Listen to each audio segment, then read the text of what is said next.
Tilo. Bismillahirrahmanirrahim. Assalamualaikum warahmatullahi wabarakatuh.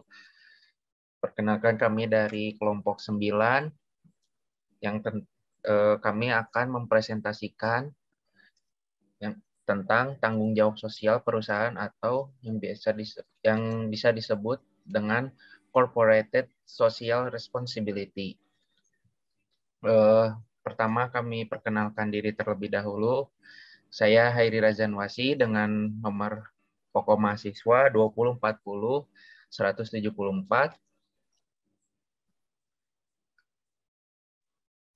Saya Muhammad Rajaka dengan nomor pokok mahasiswa 2040-180.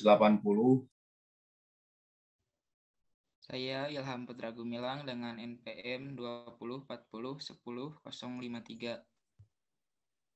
Saya Daniel Rapsanjani dengan NPM 2040-159.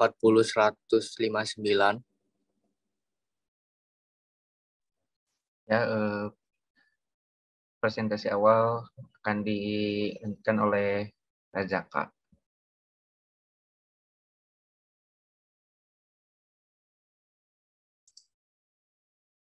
Pengertian corporate social responsibility. Tanggung jawab sosial atau corporate social responsibility atau CSR adalah suatu konsep bahwa organisasi, khususnya perusahaan, adalah memiliki suatu tanggung jawab terhadap konsumen, karyawan, pemegang saham, komunitas, dan lingkungan dalam segala aspek operasional perusahaan seperti terhadap masalah-masalah yang berdampak pada lingkungan seperti polusi, limbah, keamanan produk, dan tenaga kerja.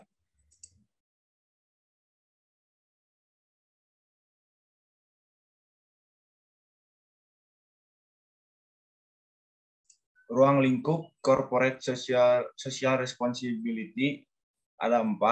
Yang pertama adalah keterlibatan perusahaan dalam kegiatan-kegiatan sosial yang berguna bagi kepentingan masyarakat luas. Dan yang kedua, keuntungan ekonomis. Yang ketiga, memenuhi aturan hukum yang berlaku dalam suatu masyarakat. Dan yang terakhir, yang keempat, hormat pada hak dan kepentingan stakeholder atau pihak-pihak tertentu.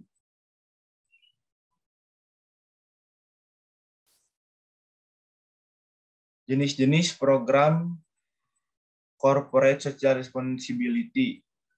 Yang pertama, cost promotion. Pada program ini, perusahaan menyediakan dana atau sumber daya lainnya yang dimiliki perusahaan untuk meningkatkan kesadaran masyarakat terhadap suatu masalah sosial atau untuk mendukung pengumpulan dana, partisipasi dari masyarakat ataupun perekrutan tenaga sukarela untuk suatu kegiatan tertentu. Yang kedua, cost related marketing. Pada program ini, perusahaan memiliki komitmen untuk menyumbangkan persentase tertentu dari penghasilan untuk suatu kegiatan sosial berdasarkan besarnya penjualan produk. Dan yang ketiga, ada corporate social marketing. Pada program ini, perusahaan mengembangkan dan melaksanakan kampanye untuk mengubah perilaku masyarakat dengan tujuan meningkatkan kesehatan dan keselamatan publik, juga menjaga kelestarian lingkungan hidup, serta meningkatkan kesejahteraan masyarakat. Dan yang keempat, corporate philanthropy.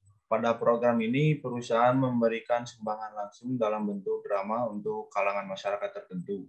Sumbangan tersebut biasanya berbentuk pemberian uang secara tunai, maupun paket bantuan, ataupun pelayanan secara cuma-cuma.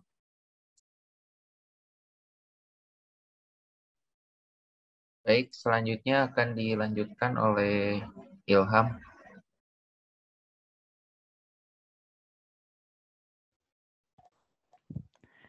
Yang kelima, community volunteering.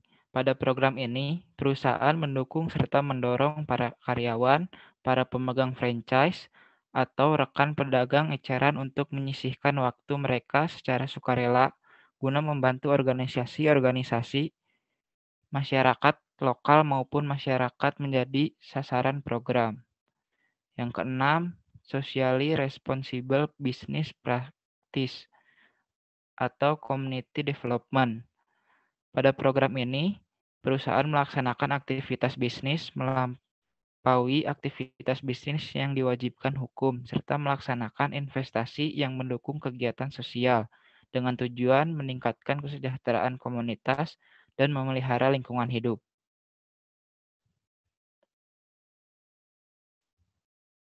Selanjutnya, tahap-tahap adopsi Corporate Social Responsibility. Yang pertama, CSR lebih tertuju pada pemilik perusahaan atau pemegang saham atau owners dan manajer. Pada tahap ini, pemimpin perusahaan akan mengedepankan kepentingan para pemegang saham melalui berbagai upaya untuk menggunakan sumber daya perusahaan seefisien mungkin dan memaksimalkan laba. Yang kedua, perusahaan tidak hanya mengembangkan CSR kepada masyarakat setempat, melainkan mencakup pula masyarakat luas atau broader society. Para manajer memandang bisnis mereka sebagai bagian dari entitas publik dan mereka bertanggung jawab untuk melakukan kebijakan kepada publik. Yang ketiga, perusahaan mengembangkan CSR kepada para konstituen dalam suatu lingkungan yang spesifik, di mana konstituen tersebut biasanya merupakan masyarakat setempat atau local communities yang terkena dampak secara langsung oleh operasional perusahaan di daerah tempat mereka tinggal. Yang keempat, perusahaan mulai mengembangkan CSR-nya kepada para pekerja atau employees. Pada tahap ini, manajer perusahaan tidak hanya memperhatikan maksimalisasi laba, tetapi mereka mulai memberi perhatian yang besar kepada sumber daya manusia. Hal ini dilakukan karena mereka berkeinginan untuk dapat merekrut, memelihara, dan memotivasi para karyawan yang baik.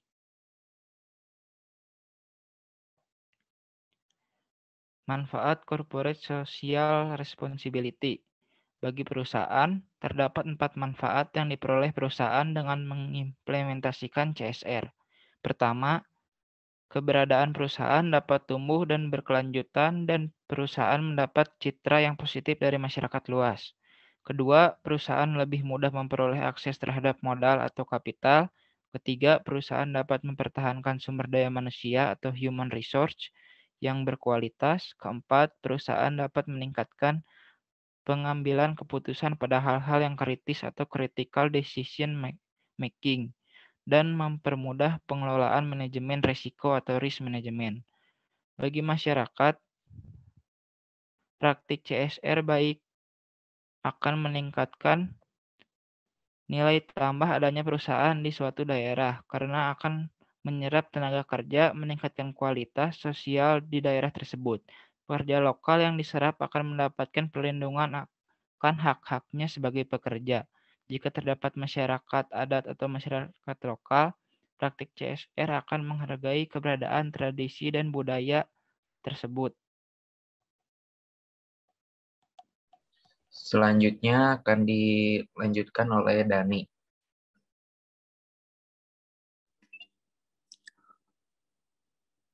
Manfaat Corporate Social Responsibility bagi lingkungan. Praktis CSR akan mencegah eksploitasi berlebihan atas sumber daya alam, menjaga kualitas lingkungan dengan menekan tingkat polusi dan justru perusahaan terlibat mempengaruhi lingkungannya.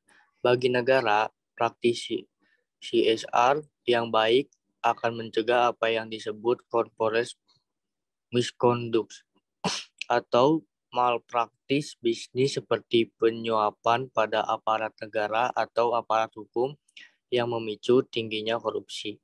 Selain itu, negara akan menikmati pendapatan dari pajak yang wajar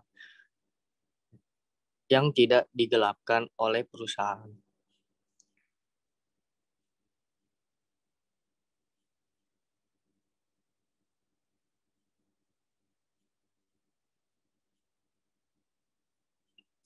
Motif corporate social responsibility mempertahankan dan mendongkrak reputasi dan brand image perusahaan. perbuatan distributif akan menurunkan reputasi perusahaan. Begitupun sebaliknya, kontribusi positif akan mendongkrak reputasi perusahaan. Inilah yang menjadi modal non-finansial utama bagi perusahaan dan bagi stakeholders-nya yang menjadi nilai tambahan bagi perusahaan untuk dapat tumbuh secara berkelanjutan. Layak mendapatkan social license to operate. Masyarakat sekitar perusahaan merupakan komunitas utama perusahaan.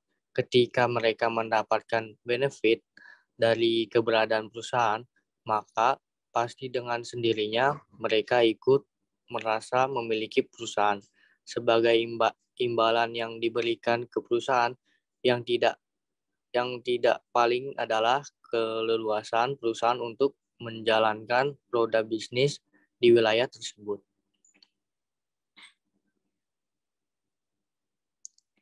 Motif corporate social responsibility, mereduksi risiko bisnis perusahaan. Perusahaan meski menyadari bahwa kegagalan untuk memenuhi ekspektasi stakeholders akan menjadi bom waktu yang dapat memicu risiko yang tidak diharapkan.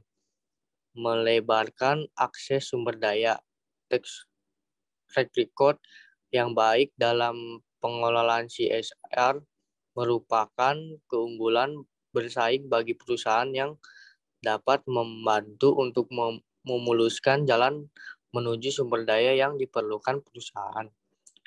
Membentangkan akses menuju market. Investasi yang ditanamkan untuk program CSR ini dapat menjadi tiket bagi perusahaan menuju peluang besar yang terbuka lebar, termasuk di dalamnya akan memupuk loyalitas konsumen dan menebus pangsa pasar baru.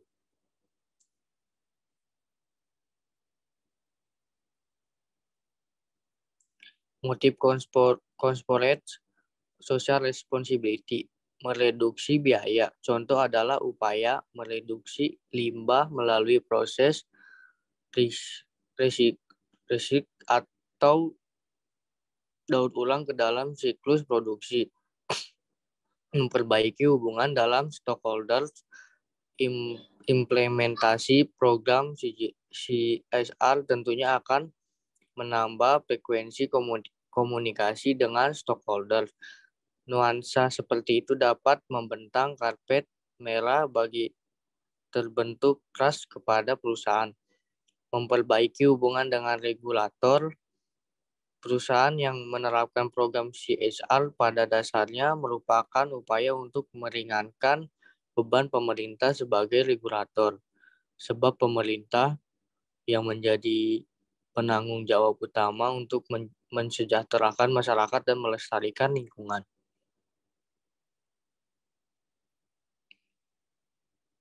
Motif corporate social responsibility, meningkatkan semangat dan produktivitas karyawan.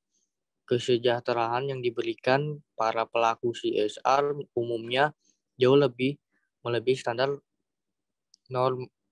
normatif kewajiban yang dibebankan kepada perusahaan. Oleh karenanya, wajar bila karyawan menjadi terpacu untuk meningkatkan kinerjanya. Peluang mendapatkan penghargaan banyak liwat ditawarkan bagi penggiat CSR, sehingga kesempatan untuk mendapatkan penghargaan mempunyai kesempatan yang cukup tinggi. Ya, selanjutnya akan dijelaskan oleh saya. Itu ada bentuk implementasi corporate social responsibility. Yang pertama itu konsumen dalam bentuk penggunaan material yang ramah lingkungan, tidak berbahaya, serta memberikan informasi dan petunjuk yang jelas mengenai pemakaian yang benar atas produk-produk perusahaan, termasuk informasi atas suku cadang dan pelayanan purna jualnya, serta informasi lain yang harus diketahui konsumen. Yang kedua itu karyawan dalam bentuk persamaan hak dan kewajiban atas seluruh karyawan tanpa membedakan ras, suku, agama, dan golongan, karyawan mendapat penghargaan berdasarkan kompetensi dan hasil penilaian prestasinya. Selanjutnya, komunitas dan lingkungan dalam bentuk kegiatan kemanusiaan maupun lingkungan hidup, baik di lingkungan sekitar perusahaan maupun di daerah lain yang membutuhkan. Kegiatan terhadap komunitas ini antara lain berupa kegiatan donor darah dengan melibatkan seluruh karyawan, memberikan bantuan kepada daerah yang terkena musibah. Selanjutnya itu ada di kesehatan dan keamanan dalam bentuk penjagaan dan pemeliharaan secara rutin atas fasilitas dan lingkungan kantor sesuai petunjuk dan instansi yang terkait. Lalu ada dampak corporate social responsibility. Yang pertama itu ada mengetaskan kemiskinan dengan menggunakan pekerja yang berasal dari sekitar perusahaan. Mereka dapat menyumbangkan kenaikan angkatan kerja dengan menciptakan lapangan kerja, menyediakan pelatihan, menyediakan produk-produk yang disediakan oleh orang-orang kalangan bawah, maka secara langsung akan memberikan dampak kepada golongan bawah tersebut. Yang kedua, meningkatkan standar pendidikan dengan memberikan beasiswa kepada yang benar-benar membutuhkan dan membantu dalam pembangunan sarana pendidikan khususnya untuk pendidikan dasar dan prasarana. Yang ketiga, meningkatkan standar kesehatan dengan menyediakan SAR serta prasarana yang menunjang kesehatan terutama masyarakat sekitarnya. Contohnya, dengan penyediaan fasilitas air bersih atau dengan membuka klinik kesehatan yang berlaku untuk karyawan yang tidak berlaku untuk karyawannya saja, tetapi juga bagi masyarakat sekitarnya. Lalu selanjutnya ada kondisi corporate social responsibility pada saat ini. Pendanaan CSR dari tahun 2013 hingga 2019 memiliki total anggaran sebesar 941 miliar rupiah. Selama periode tersebut, fokus pendanaan terdapat pada program-program pada sektor peningkatan daya beli yang meliputi pengembangan sektor koperasi dan usaha mikro, kecil, dan menengah, agrobisnis, perikanan, dan pasar tradisional. Selain itu, pendanaan CSR juga banyak berkontribusi pada sektor pendidikan dan infrastruktur sanitasi lingkungan. Terima kasih atas perhatiannya. Mohon maaf apabila ada salah-salah kata. Wassalamualaikum warahmatullahi wabarakatuh.